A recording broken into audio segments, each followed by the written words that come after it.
Fantasia is a Walt Disney produced film that was released in 1940. Its whole concept was to tell animated stories with an orchestra to fill in the background noise. It had a series of short films that each told their individual story, and one of the coolest short films would have to be The Rite of Spring, which was basically a visual history of the beginnings of life on Earth, told with very cool animation and a lot of very cool prehistoric life. Today we will be taking a look at that prehistoric life. We will be taking a look at the creature designs and how they hold up today. And this one was a lengthy one. There are a lot of creatures in this movie, so it took me a while to kind of like look through them and kind of like pinpoint what each species was and what I could exactly say about that species. There was a lot of pre-production work, so to speak. But I want to say before we get into this, keep in mind this movie was released in 1940. It is, how you say, outdated by today's standards. We have learned a lot about prehistoric life since this short had first released, so a lot of these designs are not going to really hold up to our modern understanding of these animals, but they are decent representations of what these animals look like at the time. But without further ado, let's get right into it. So it starts off with a huge aquatic section, and I won't be able to talk about every single aquatic creature, as many of these animals were pretty difficult to identify, but there are some that I will be able to talk about, such as the ammonite. This actually looks really good. This actually looks really close to many of our modern day reconstructions of ammonites, as it's not really an animal that's shrouded in too much mystery in terms of its general appearance. The shell looks really good, and I really do like the soft-bodied organism that we see right here. The colors on this one are so cool. Like, oftentimes you'll see ammonites with more dull colors, but they gave it kind of like some vibrant pinks and blues right here, and I really like it. Like, I really do like it. I think it's a very cool coloration. After that is Eusthenopteran, which is a lobe-finned fish that lived in the Devonian. So the skeletal structure seems to match up pretty well of this fella. Though one thing is that it is shown to like go from the sea to the land, which that was a behavior that was once accepted to be true. In fact, by the time this was made, that likely was true. But now it's kind of up in the air if that was true. Nowadays, most experts seem to believe that it spent most of its time in the sea rather than being able to switch to being on the land. So that's likely a behavior that doesn't really match up to what we believed for that animal. But again, really cool colors. It does seem to have like the proper types of fins and everything. It's a very good design. We'll move on to the first marine reptile, that being Elasmosaurus. Now, these guys are mostly being portrayed with their necks held above the water. This is something they could not do, as their necks were simply too heavy. The most that they could achieve was like their heads being slightly lifted out of the water, but the animals would have been mostly submerged when they were swimming around. None of this Loch Ness monster, like, you know, plesiosaur head being elongated out of the water sort of thing that's being shown. They're also shown as being able to go onto the land, which is also not really likely for the animal. They have all of the proper adaptations to stick to the sea, and, you know, if they tried to do something like that, it probably wouldn't have went too well for them. But they are portrayed with elongated, streamlined bodies, complete with flippers, so they do have the perfect adaptations to swim around, so that's a very good design choice. After that is Placocheles. Now, this fella, it may look like a turtle. You know, it's complete with a carapace and everything, but it's actually not a turtle. It is a separate reptile from what turtles are. The design here looks pretty good. It does have like the triangular skull that fella did have, with a lot of bumps all over the place. And it does have a brief appearance, so it doesn't really like take up the screen too much, but from what we see, it looks pretty decent to the real life animal. After that is the Tylosaurus. Back in the day when mosasaurs and all these fellows were often portrayed as being kind of like sea serpents, so to speak, this fella, it does have the streamlined body that Tylosaurus would have, and it also does have like a triangular snout that Tylosaurus does indeed have. It also has these sort of like spikes going down the midline of its back, which is something that the animal would not have had. But I do like that it catches a pterosaur, like kind of like that land meat clashing with the sea thing. Very cool kind of like thing shown off right there. After that is the Pteranodon. Love their design here. They have some very cool colors going on, especially with the blue around the eye and the sort of red that it has on its throat. Also, that crest looks really good. That crest tells us that this is Pteranodon longiceps, which is one of the two species that we know of. They are also portrayed as being cliff-dwelling shore animals, which is likely. They would have been pterosaurs that would have eaten fish, and, you know, they spend a lot of their time with the western interior seaway, and fish seem like a huge part of their diet. They would even clash with some animals that were, you know, in the water, like shark teeth. I've mentioned this before, but shark teeth have been found embedded in pterosaur neck vertebrae, so those those two worlds would collide every once in a while. And appearance-wise, these fellas are actually more accurate than Guanji's version of the Pteranodon, despite this movie being made around 30 years prior. So that's an interesting little note. Next up is Lunaspis. You really don't see much of it, but the shape does seem to match up. It's caught by the Pteranodon right here. It was this little aquatic little dude. It was a type of placoderm fish, so it had, armor, and it lived in the Devonian as well. And that's one thing. Fantasia, the Rite of Spring, it's a melting pot of a lot of different time periods. There's animals of all different time periods that are living in the same spot. I mean, I'm sure you already guessed that by like we already looked at another Devonian creature, but this is another Devonian creature. Obviously, it lived before the dinosaurs. So that is one big inaccuracy with this whole short film, is that there's a lot of creatures that are living together that never did, such as Dimetrodon. Dimetrodon is the poster child of being confused for a dinosaur. Obviously, Dimetrodon is not. It is an early synapsid that lived in the Permian. It being a synapsid means that it shares far closer relation to us than it does to reptiles. So very far removed from being a dinosaur, of course. They're one word you could use for them is like stem mammals. They're the type of lineage that eventually gave rise to mammals, basically. This is a very classic Dimetrodon design with a very blocky head. They also have like huge teeth. Those teeth would have likely been covered with lips in life, and a very sprawled stance. Now, Dimetrodon, it didn't have like a belly dragging sprawled stance. It had a semi-sprawled stance. It was like lifted off the ground a little bit, just not this sprawled right here. The sail looks pretty cool. Some cool coloration going on right there. And yeah, again, it's just a very classic depiction of Dimetrodon. Nothosaurus was very cool to see. I love seeing Nothosaurus depictions. Nothosaurus is a very cool reptile, also not a dinosaur, of course. They're portrayed right next to the water. They likely did spend a lot of time in and around the water. It has a decently long neck and an elongated flat skull, and they're portrayed eating fish. All things that seem to match up pretty well. It is a little bit stylized in the Disney style, but that pretty much goes for everything. This is a pretty decent portrayal. The Ankylosaurus is always a funny one for me, because I've seen this one before, of course. It's one of the most interesting designs. It does have osteoderms, though, which is true for Ankylosaurus in life. The exact orientation was likely a matter of debate, so I can't really talk about it right there. The squared head also does seem to match up. Ankylosaurus does have a pretty squared off snout, and it's also shown being a lot more flexible than Ankylosaurus likely was, with its arms like way off to the side. Ankylosaurus likely wouldn't have had that same type of flexibility in its limbs. It's interesting that the tail club is hidden though, so we can't talk about it. Triceratops. This is a very, very, very good representation of the way that these animals were portrayed at the time. As in, it's got an overall like huge body. It's dragging its tail. It's got more of a sprawled stance. In the way that its body is portrayed, it's a lot more like classic depictions. The head does look pretty decent, though. It has an elongated snout with a beak at the end and 3 horns, of course, 2 brow horns and 1 nasal horn. The frill also looks pretty decent, though the epiccipitals are a little bit more pronounced on the adults than they should be. Those epiccipitals, they're those little bumps that you see on the frill. They're something that were very much prominent when they were juveniles, but as they would mature, they would become more and more fused to the frill. So by the time they'd be an adult, they would be basically completely reduced to the frill. But all around, the head does look really good.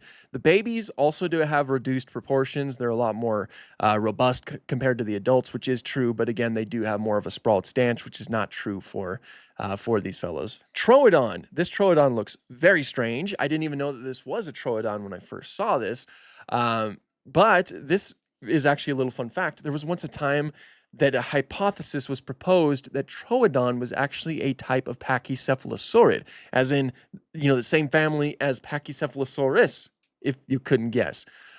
So that's kind of what this fella is based off of. It's got more traits that are a little bit more similar to a Pachycephalosaurus, at least in the head. It's still dragging its tail, and it's got more of like a lizard appearance than what it should have.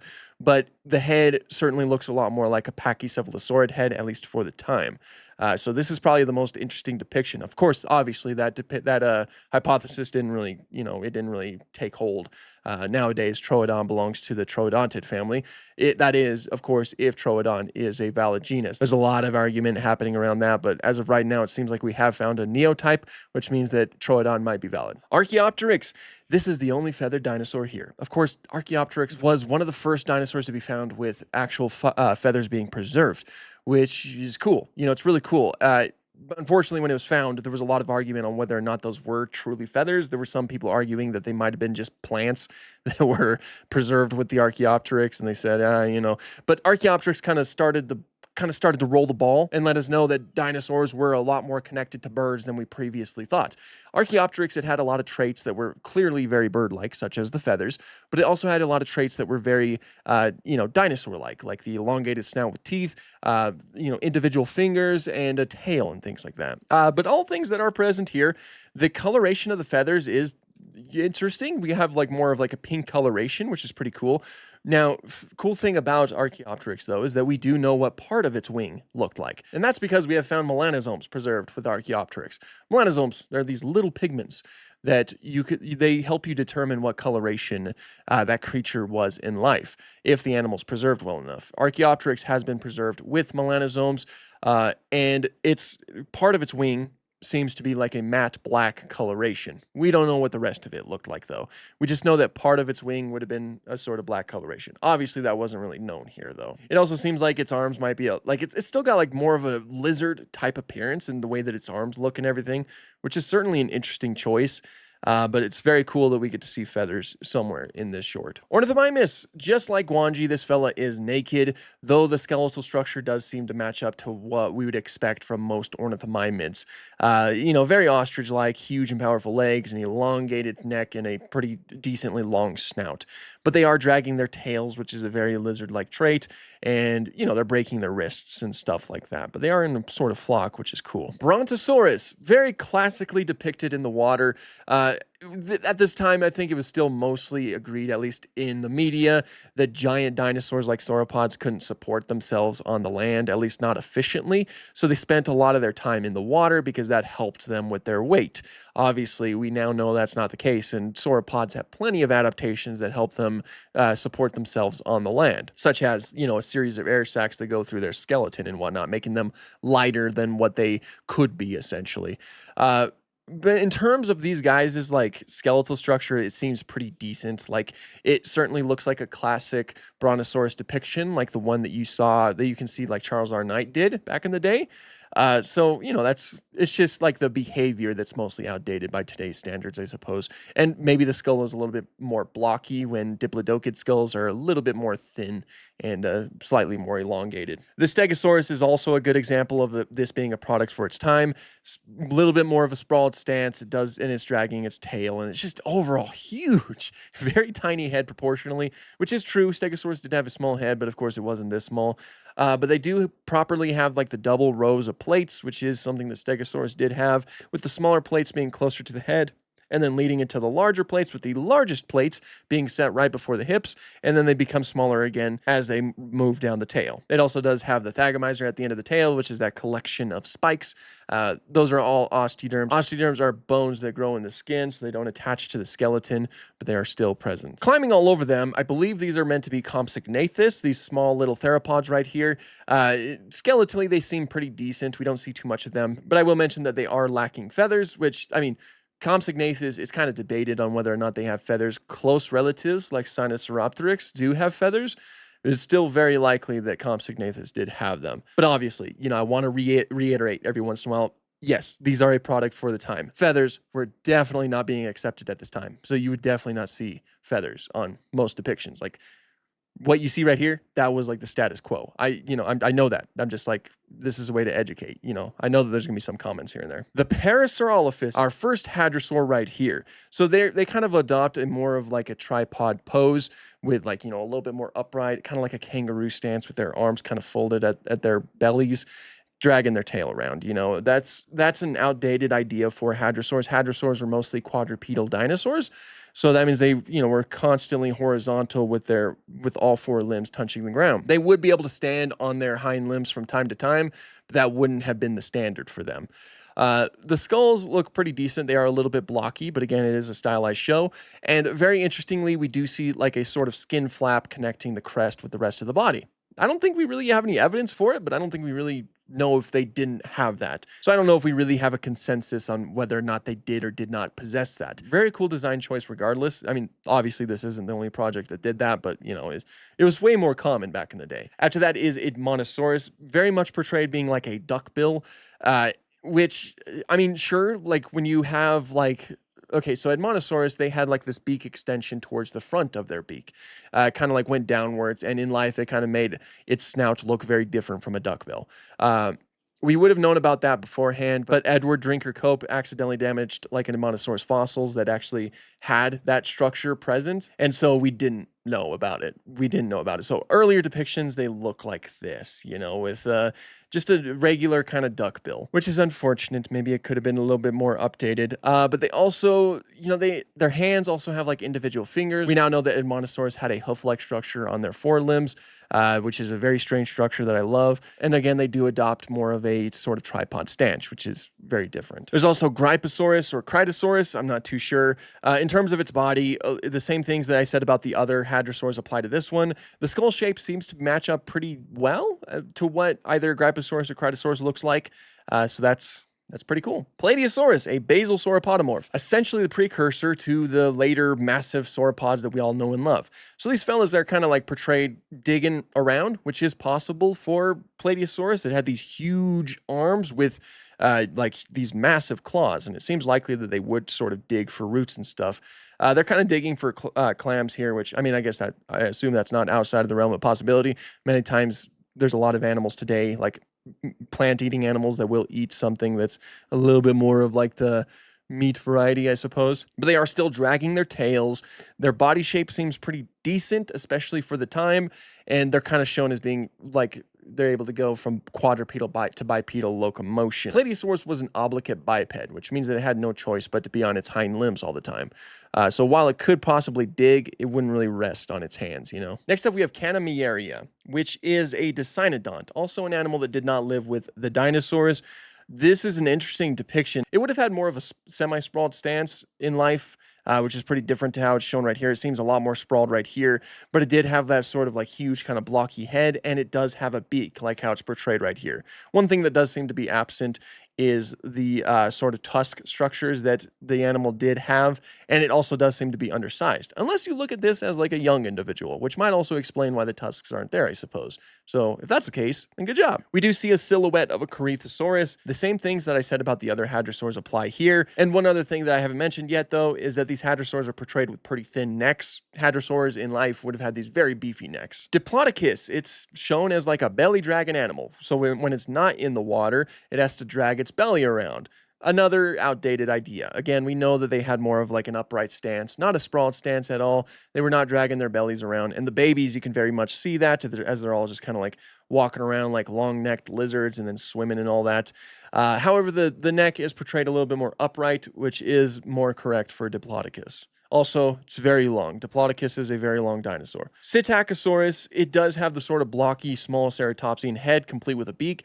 But one thing that kind of stands out to me is that it doesn't appear to have the sort of jugal structures that Psittacosaurs or ceratopsians in general do typically have. It also does have like a longer neck than that fellow would have had in life. The Tyrannosaurus Rex, and yes, it is Tyrannosaurus Rex. This is not an Allosaurus. Everybody likes to say it's an Allosaurus because A, they see clips of it fighting a Stegosaurus, and B, they see it with 3 fingers. So, like with A, this is a melting pot of a lot of different time periods. A lot of these animals did not live together. You know, we've established that by now.